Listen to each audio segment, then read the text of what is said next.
What are people really so angry about?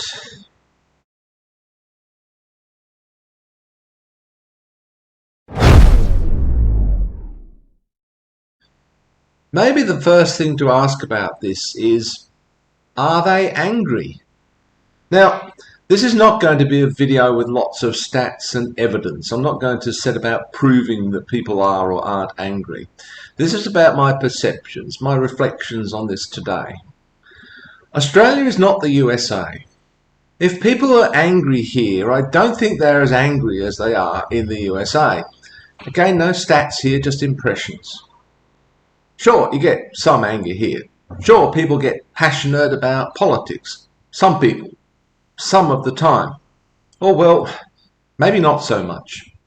Maybe not enough. Probably people get more passionate about a football match, whatever code of football that may be, than they do about politics.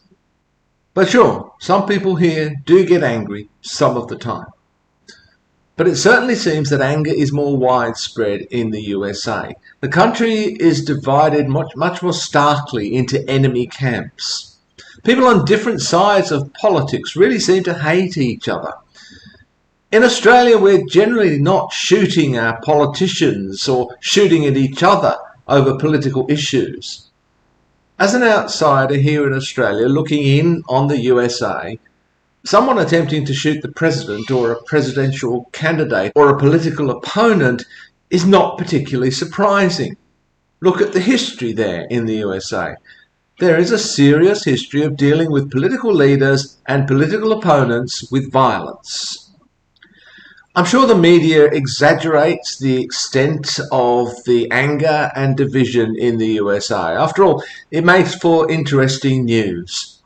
But they're not entirely making it up. So why are people so angry? What are the real reasons for this? I'd love for some Americans who've given this some serious thought and are not just going to repeat the rehearsed lines, the usual formulas. I'd love some Americans to answer this for me in the comments. I don't think people are necessarily angry for the reasons that they give. I say this because, to an outsider, the things that people say they're angry about are clearly made up nonsense. There's no Marxism or communism in the USA. There's barely even any socialism. I think the people who use these terms don't really know what they mean. If they do, they're just using them as propaganda words to fire up even more anger. These terms are like the boogeyman. There's a communist under every bed. The words are being used as a scare tactic, as a way of stoking up more fear and more anger. If the people who use these terms believe them, then they really don't understand what these words mean. If they don't mean it, then they're just being agitators and provocateurs. But if they're doing that, they're probably doing it because they're already angry and probably afraid. I think fear and anger go together very closely. They go hand in hand. They're doing this for other reasons. But what reasons? Well, I think one of the things that they feel is that their standard of living is falling. That's the first thing. Whether that's actually true or not is complicated. I think statistics could be produced to show that the standard of living is falling, and also that it isn't, depending on what you choose to measure and who measures it. People will measure different things depending on what happens to be important to them at the time.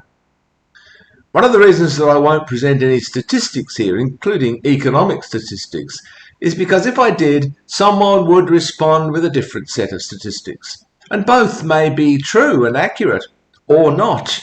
And neither of us will really know for sure, except we know which set we want to be true. In a way, I don't think this matters.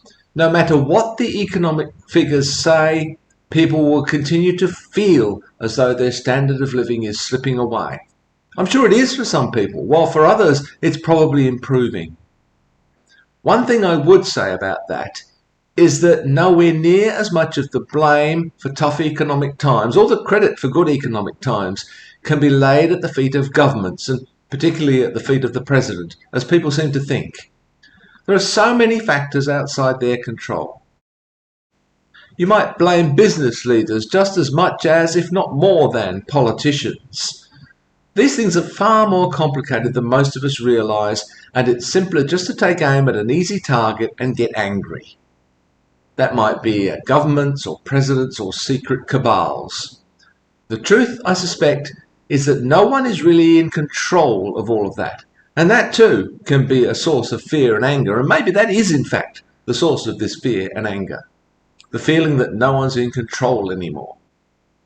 Related to this sense of a declining standard of living is the sense that someone else is benefiting from my losses, if these losses are in fact real. Even if they're not, we still have the sense that someone else is benefiting and we are not.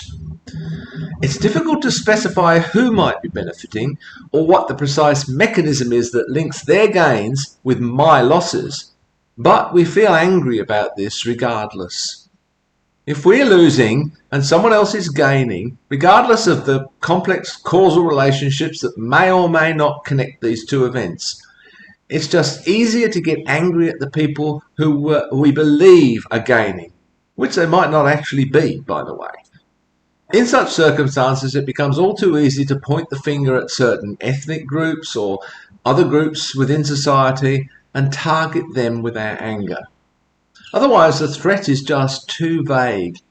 It's difficult to be angry at economic forces and processes which are probably beyond the control of any individual or any group. One thing we can be sure of, I think, our political, social and economic systems and processes are extremely complicated and, to a large extent, decentralized. This makes it very difficult to apportion blame for what we perceive as our losses. We need to simplify all of this in our minds so that we can identify a target for our anger. Otherwise, it just eats us up. I'm not sure how far rational arguments, research, and data can get us in a situation like this. Few of us have the time, money, and expertise to be able to unravel this complex web of cause and effect. Furthermore, because we struggle to really understand what's going on, we tend to belittle expertise in general, or we claim to have expertise that we don't have.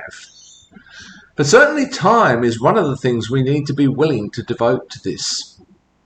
First of all, we need to calm down. We can't really make rational judgments or activate the rational centers of our brain if we're letting the more primitive parts of our brain, such as the amygdala, which governs our emotional reactions, particularly fear and aggression, control us. This can be addictive though, and it seems to use much less energy than more rational thought processes. It's just easier to react with fear and anger on automatic pilot than to take the time to actually look at the evidence and reason things out. How do we get past that? You tell me.